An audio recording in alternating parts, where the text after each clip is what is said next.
Hey, I want to welcome you to another episode of Mission Matters. My name is Adam Torres, and I'm so proud and excited to say that I am at the 95th Annual Texas State Convention. And my guest today, he's been on the show before, Gordon Davis, but only virtual. I'm so excited to finally get an in-person interview with Gordon. So Gordon is the president of the the Gordon and Joyce Davis Foundation, and he's also the founder of CEV Multimedia. Gordon, hey, just want to say I finally get to do this in person. Welcome to the show. Great to be here, Adam. You do a good job. Oh, too kind. And we got some books to talk about today. So Gordon and Jeff Burnside are the author of Cashup Davis, The Inspiring Life of a Secret Mentor. So we're going to talk about this. And then I'm also proud to announce, come on, Gordon is in the very first edition of the Texas Leaders Edition of Mission Matters. So man, I'm just so pleased to have you here. Multiple time author, and we're at Texas FFA convention. How much better can it get? Wonderful. It's good to be back. All right, Gordon. So to kick off this interview, I want to know, because even though we've worked with each other before on an interview, like how did you get started, or how did you first learn about Texas FFA? Well, I was in a meat cooler in 1972 at College Station, Texas. I was a graduate student, and I coached the 73 meat team at A&M. And when they had the state FFA meats contest, then Dr. Smith, my major professor, had the meat coach as the official judge. And so I was in the cooler after the contest, and the ag teachers came by that might have missed something, kind of questioning the points here or there. So I got to corner some of the ag teachers. I saw a lot of passion. Wow. And a lot of teachers doing a great job for training teams. So my connection was way back in the early 70s. And so where did it go from there? So you learned about the organization, then how did it continue to build? Well, in 81, I started CEV Multimedia in the early 80s. And got a lot of suggestions for experts. Our idea was to bring the expert to the classroom. Well, when I wanted to know who the expert was on livestock judging or horses or welding or whatever the topic was, I'd usually ask some ag teachers. They'd know. Word of mouth, they'd know. And so we just had it. Then I've hired so many ag people. Yeah. The history of the company, which sold, it's still going on. It sold back in December of 2021. And I put this in the book.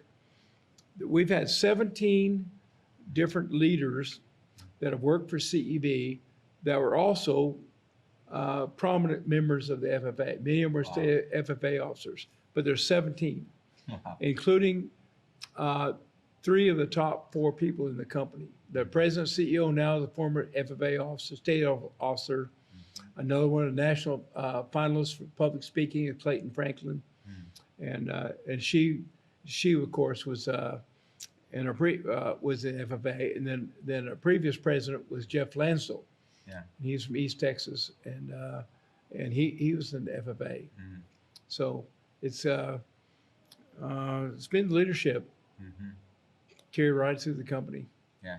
So I do want to go, we're going to circle back to CEV, because I know that that you mentioned that there's one of the pioneers in education, really bringing education into the classroom through video and other things. But before we go there, you are a living testament to hiring out of Texas FFA and to recruiting, talent from here. So there's a lot of corporate leaders that watch this. So business owners, entrepreneurs, executives that watch this, and maybe some aren't here, right? And why should they be here? Like, why did you choose to recruit so heavily in your career, and why should they consider being here and being sponsors and getting involved? Recruiting these kids, you'd have to have an IQ of about 1.6 if you couldn't figure that out. These kids are motivated. Yeah. They want to work. They show up in the morning, work. I had one kid that used to come to work at 4:30 in the morning. What? 4:30. Earliest I ever came to work was 1:30. But one day I got there about 5:30, and he'd already been there an hour. Wow. because he found a dead guy out hanging over the edge of the paved road. Said, "Oh, please, what are you doing? You're sleeping in?" I was the second one there, but everything happens. But yeah, showing up and get the job done, showing up and being present and innovative and are just competitors because we're trying to make payroll. Yeah. And there are some tough times to build that company the way it was. It was tough at times. I had some rope holders around. And so I just love the work ethic of those FFA kids. Always have, always will. Yeah. Yeah, I'm inspired. I mean, that's why we keep coming back. Of course, we want to cover the story, and we want to spread a little bit of that FFA magic out to people that maybe haven't experienced it yet or haven't been to a state convention. So one of our big goals. So it's good to hear from a corporate leader here that's also very involved. Let's talk a little bit more about CEV Multimedia, because as you mentioned, as we were kind of warming up for this, like all the kids, like all the members, like they're in one way, shape, or form like affected by it, right? Well, most of them are use ICV in the classroom in the state. I don't know the numbers, but it's probably over 90%. It's amazing, the penetration. We went online in 2011, and with VHS starting in the early 80s, and went DVD in 2001, then went to online in 2011. Each one of them was a substantial financial risk, but we somehow or another made it. Yeah. And the platform has been well developed and pretty well designed by former FFA members.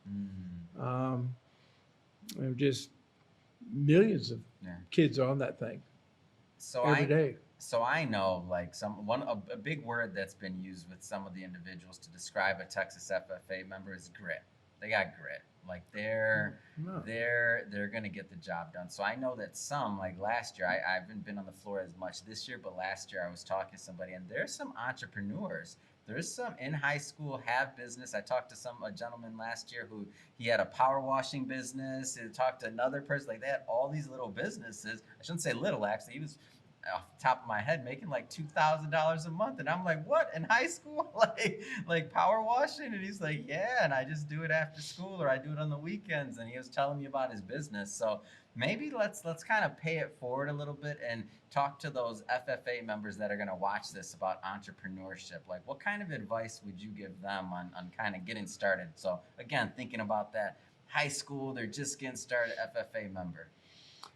Well, I reminded this morning at the opening ceremonies of our meeting this morning, and they recited the part for the treasurer. And in the treasurer says George Washington was better able to serve his country because he was financially independent. Well, when I was 26 years old, I decided to be financially independent. Yeah. And I decided I couldn't be financially independent as a teacher. I had to come up with one idea. And the idea turned out to be CEV, which was to bring expert to the classroom. But my advice is come up with one idea. You just need one. Yeah. And if it's not a good idea, you might try it, but I suggest you keep your day job while you're trying this idea. Yeah. And it is really tough. Really, it's tougher than you can imagine to become financially independent. I remember reading a book, and it's about entrepreneurship. Only 20% of all the entrepreneurs make it, the companies make it for 5 years. Wow. 4% make it for 10 years. And now we've been in business 39 years. So, and we're well on our way. But there's those early years, you got to figure out how to make it. Get to the bank and get a loan, and go back to the bank and pay it off. And the only way you get a loan is to have a good idea. And the only way you pay it off is good players. Yeah. You got some players. And boy, I like the grit. And I like the horsepower behind those kids. You can teach anybody anything, but you got to have the attitude to take it. And you need people in accounting, you need people in sales, you need people in customer service. In our case, you keep behind the camera, editors. And you need executives. You need the guys that can make the deals. And now we're into making deals on a statewide basis. Yeah, and as I see, and some of the other individuals that I've interviewed earlier in the week, they're talking about this idea that like the competition side of FFA and the idea that and how that translates into the adult life. Like to me, and let's just say not to stereotype and say everywhere is like this, but in the day of like the you get a trophy for showing up, like you gotta earn it here. You gotta earn it here, and you get to have those early experiences of defeat that build character. Like that's what we're talking about, character, being a solid citizen. Oh, absolutely. I've been on 147 teams. Mm. That's quite a few. That's sports, FFA teams. I was even on a beer drinking team. I was on 4 of those when I was in college.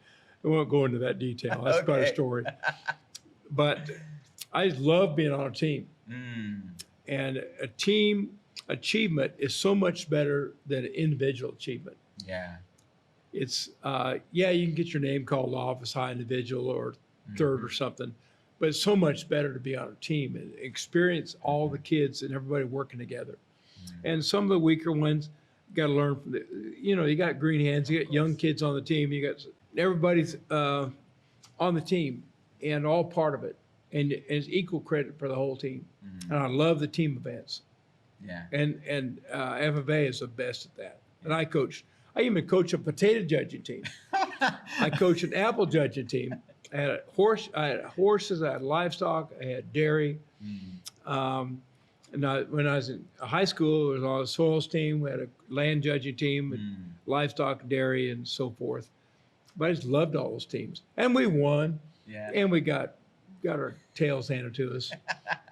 But that's part of it. Like that's the you like gotta learn how to lose. Exactly the failure part of it. Like that's part of the journey. Whether it's entrepreneurship, whether it's business, whether it's life, right? On potato judging, I didn't know anything about it. There's ag teacher's named Ron taught me. He's at Marysville. I was at Lake Stevens High School. He was at Marysville. First year we got 4th, and for the freshmen, all you had to have a sack. We didn't have any money. All you had to have was a sack of potatoes, and somebody probably jumped over the fence to get the sack for us. You pull one out, tell the kid to grade it, and give a set of oral reasons. Yeah. If he missed it, it went to another kid. Next year we got 3rd because Ron didn't. I was learning. I was getting better as a coach. Yeah. Next year we got 2nd, but I only taught 3 years. And I told him when I left, I said, I know you didn't teach me everything there was to know about this. And but I love the competition. I love getting better. The fact we went 4th, 3rd, 2nd. It was potato judging. Who'd ever heard of that? I didn't know. I'm in. I did not know. Yeah, but it's competition. Oh, no, that's the thing. Yeah. I had a tractor driving team. Kids love that deal. But it didn't matter what it was. We're showing up. Yeah. Yeah, we'd bring our livestock, our pigs and our cattle and our sheep. And we'd show up at stock shows too and compete at that. But that was just, but of course you lose more than you win. Yeah. But the fact is you're trying to win. That's the thing. That's the key. And that's where I feel like some of that grit comes from. Like having those losses, learning how to, lick your wounds, get back in the game, come back the next year. How are we going to be better? How are we going to pivot? What are we going to do next? Like, that's awesome. So I want to switch it up a bit here, Gordon. I do want to start getting into some of these books. So we'll start with this one. So Cashup Davis, The Inspiring Life of a Secret Mentor. So let me tell everybody that's watching this, I brought this all the way from LA so I could get Gordon's signature on this because they mailed it to me. And I'm like, you forgot my signature, man. But tell us a little bit more about why you decided to bring this work out. Well, Cashup, my secret mentor.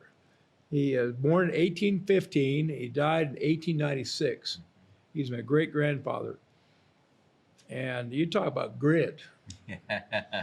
There was no internet around. There wasn't even indoor plumbing. And I thought he wanted to become financially independent. And they named Cashup. He was named Cashup because he paid in cash. And he wanted to be paid in cash. And so that's one of the reasons I wanted to become financially independent because of Cashup. Well, it turns out all he wanted to do is finance his next gig. And he took his family from Wisconsin. Then they had 11 kids, 22 years in Wisconsin, went to Iowa, and they were there for a while. And then they loaded up the whole family and went west. He wanted to go west, not for gold. Yeah. He wanted to go west, looking for a better life. Mm. And he found the Palouse country in Washington State, the great wheat production, the greatest dryland farming area probably in the world. Mm. Averaged about 100 bushels an acre in wheat, and never had a crop failure. Wow. In this, but he was a pioneer, and he got most famous because he built a hotel on top of a mountain. Another one of his ideas. And I don't want to glance over that. You heard that correctly. A hotel on top of a mountain. And when you're talking about, I mean, that's equivalent to like, how does that happen? Well, everybody told me it's crazy. Yeah. I said, what are you doing? He put his first of all, he bought the mountain. Yeah. It's called the Butte. He bought it. Then he found a contractor. He built a switchback road. And to drive up there now, it's about 15 minutes. Mm. Rocks. And those days, they had to get up there on horse and buggy. Mm-hmm. No water up there. Hired a contractor to build the hotel. Mm. And what he wanted to do is bring joy to the homesteaders Mm-hmm. and people in an area where there wasn't much joy because they're chasing there's Indians out there and hardships. And that's a hard and life. the weather. We're talking homesteaders. Like this is a long time. It's a hard life. And the eastern Washington is 4 seasons. Mm. 20 below zero sometimes in the wintertime. And but nevertheless, he put that hotel up there. And one of the things I've always remarked, he wanted to put a hotel in a remote part of the country, but today, that's where everybody wants to go. It's a remote part of it's somewhere where you come in on a ship or come in on an airplane or something. Yeah. And Las Vegas, the first luxury hotel in Vegas, I think, was put in 1941. Mm-hmm. So he's way ahead of his time, out in the desert. Yeah. And Bugsy Siegel was a man that was building it, and it went over budget, and so he ended up getting assassinated by the mob. Mm. But nevertheless, Cashup was ahead of his time. It opened on July 4th, 1888. Wow. But what the moral of the story is that we put in the book, you chase your dreams. Even if somebody tells you it's pretty crazy. Mm. I would probably say, as an entrepreneur, that don't chase them too far. Mm-hmm. Just be sure you test your hypothesis, mm-hmm. and don't get in front of your skis. Mm-hmm. And grow your company, grow your idea, mm-hmm. and it just might make it. Yeah. But the odds are against you. Oh yeah. And for anybody that's been watching this show for a while, like sometimes we're like, as the entrepreneurs I bring on here, we don't sugarcoat it. Like it's hard. Entrepreneurship is hard. Right now, it may get a lot of play in the media, or be an entrepreneur, chase your dreams, this, that, and the other. But once you're in that seat, once you're doing it, I mean, it's hard. Yeah, I actually mentioned this before, but I had got him Dean Allen as my accountant in the 1980s, and I was doing CEV part time. I said, "What do you think of this video idea, Dean?" And he said, "Well, Gordon, I've heard a lot of ideas." He's a man in his 60s. So I suggest you keep your day job. I never forgot that. That was, and again, for everybody watching right now, you may be thinking that, oh, well, video in the classroom, duh, but no, you're looking at a pioneer in that. So we're talking, you started on VHS, like that was not happening back then. That was a new and novel idea, what we take for granted now. Mm-hmm. I want to talk a little bit about what it was like to put together a book like this for Cashup Davis, because there was an investigative side of it. There was a collecting artifacts. Like this was a hands-on sport put in this book together. I rarely see one that's put together like this. Well, see, he died in 1896. So everybody that knew Cashup, they're all deceased too. So we dig this out of newspapers, old archives, films, attics. We had a group called the Cashup Crew. Yeah, that was their name, the Cashup Crew. I was trying to remember. And these are people that might have had something about Cashup up in their attics or something, found a box, and I has a bunch of stuff that had been handed down to me Yeah. about Cashup. And we just put all that together and microfilm and so forth, so on.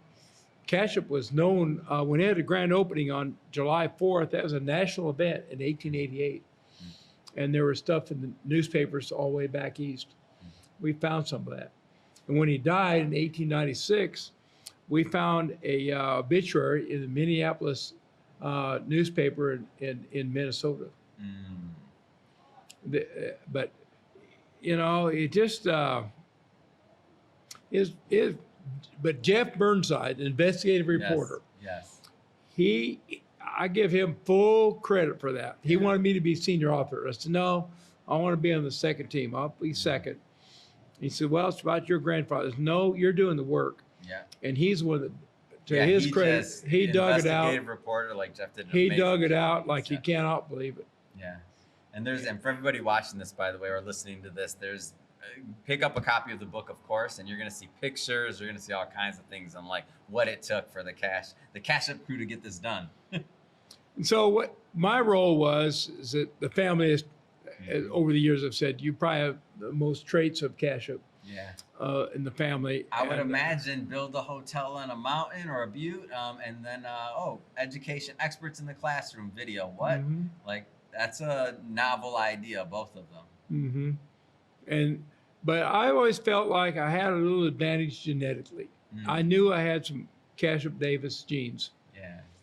And I just figured I'd figure out some way to get it done. Because one time I went payroll, we were about ready to go broke in spring of 2004, and I won payroll in a poker game. Oh my gosh. I don't know if you knew that or not. I did not know that. Yeah, we needed 3.6 million to pull off to go from individual textbooks, individual video titles to courses. And I had 1.5 million. I managed to borrow 1.8 million, and we ran out of money in February of 2004. And 2004 was a recession. I had to figure out how in the world I'm going to make it until we got paid. And we finally got paid October 5th at 7:57 a.m. 2005. And we got paid 9.3 million. And I've been financially independent ever since. Amazing. And it is a tough, long haul, but we made it somehow. Yeah. It's interesting how that works. Like I've had the pleasure and the opportunity and the privilege really to interview a lot of leaders like yourself on this show, and to hear these stories is so inspiring to me. And the reason is because for myself, of course, building a company, so everybody that watches this, mission matters, but also for the people out there that are maybe going through it. Like there is potentially another side. Like there is some good things that can happen if you persist and you just keep pushing and get smarter. And that's not about necessarily doing the same thing. Maybe you went through the pandemic and you had to pivot, and now you're doing a different business than you thought you'd be doing, or you use some of the resources that you had and you repurpose them, and all of a sudden your original vision maybe isn't exactly what you wanted, but you're still doing you just got to persist. You got to make it happen. So hearing stories from someone like yourself on, having that, that human experience of entrepreneurship, man, that's inspiring. It's a grind. You start putting in 100 hours a week. Oh yeah. On the job.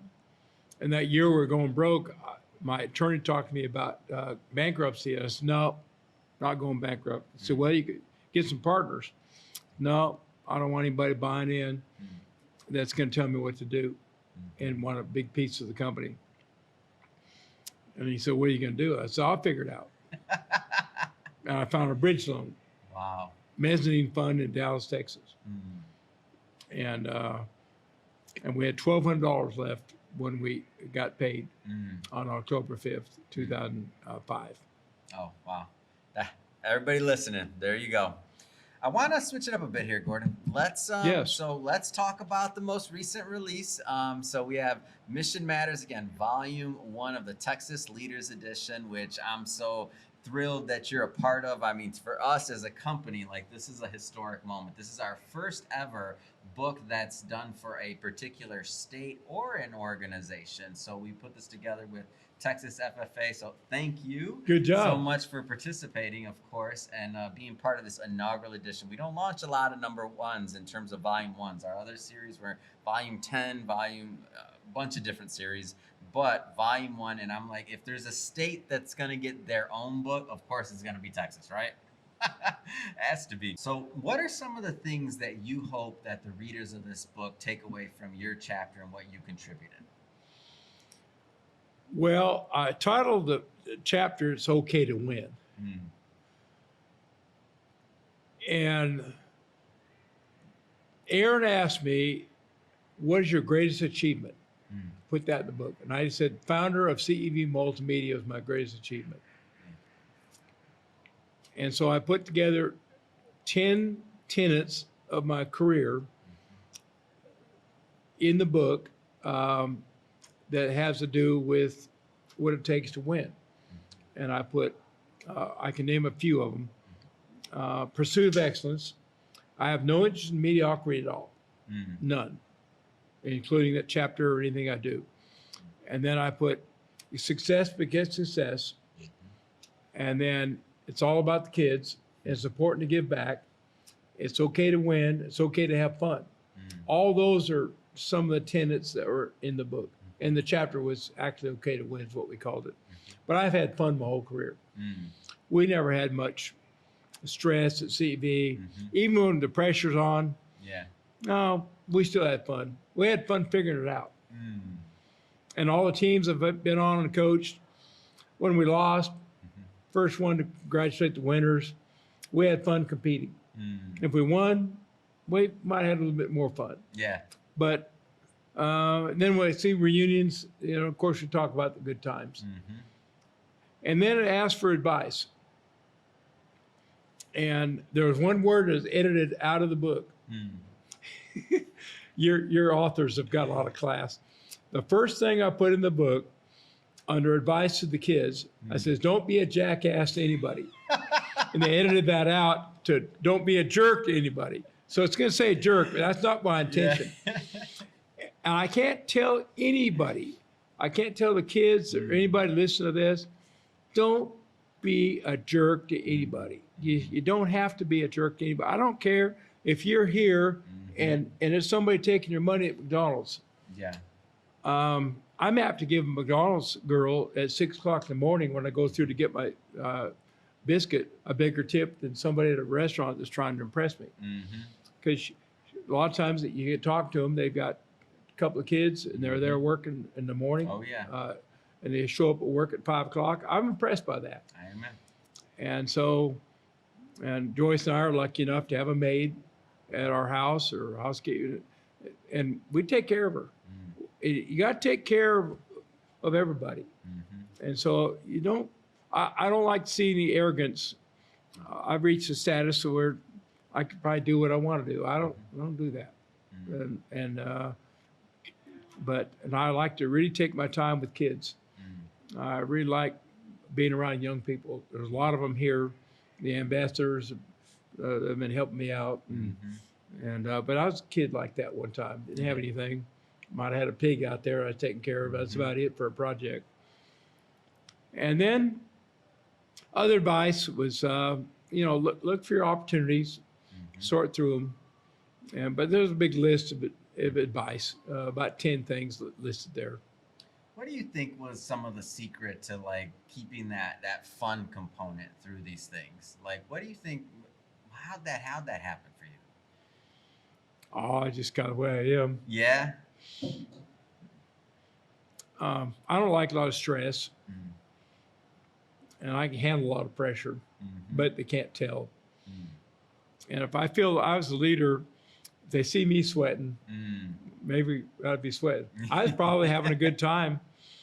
It's been a long time since we're sitting there trying to make ends meet. I remember in the spring of 2004, I remember I applied to the city for, they call LEDA, Lubbock Economic Development association. Mm. And they're there to help businesses, you know, to hire people and so forth.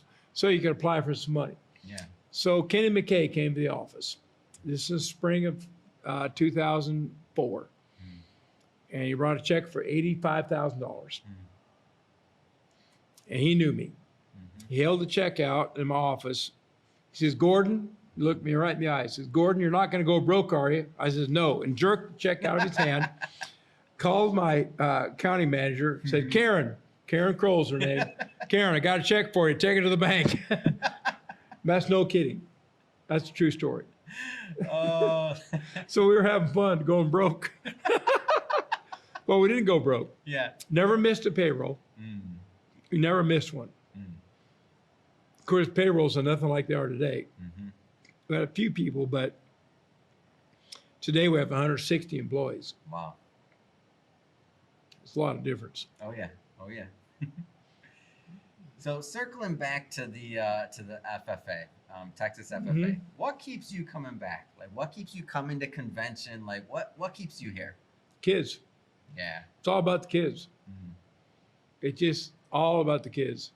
You know, some of them got their little braces on. They got their little jackets on, and they're on this team or that team, and they're helping out.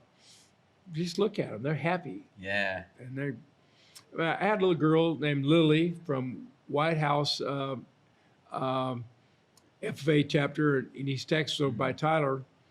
And she's been walking me around for about the last hour. I can't find anything. Same here. Yeah, and she's a lovely kid. And I found out she's president of her chapter. Wow. And I just like that kid. And you get talking to him, and you know, I remember being 16 one time. Been 1,000 years ago, but I remember that. But it just quite a. It's interesting to me because I think they look at us as adults and they're kind of thinking about like we're the ones that, you know, to learn from, but I learned so much from them and I get so filled up from being here. It's so interesting to me because I always think that, okay, I'll, you know, answer their questions, do everything else, but when I get to talking to them and hearing about their stories, like they're the ones filling me up, to be honest.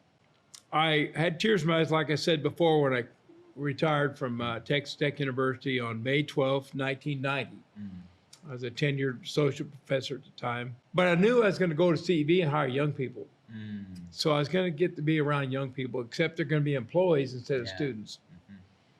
And we've had some dandies. We've had some ringers. I mean, some players. And that's what it took. Well, Gordon, I just have to say it's really been an honor to get to do an in-person interview with you. Finally, I had to track you down or send my tracker. Speaking of FFA, Sean was out there working, finding you. I was like, we got to get Gordon before he goes. So really appreciate you coming into town and also obviously doing this interview. For everybody that's watching, just one more time, go grab a copy of this, Cashup Davis, The Inspiring Life of a Secret Mentor. And of course, you already know this one, so make sure you grab a copy of this if you haven't already. And Gordon, seriously, really been a pleasure to have you back on the show. Thank you. Both books are on Amazon. Absolutely. Thank you. You do a good job. You're a pro.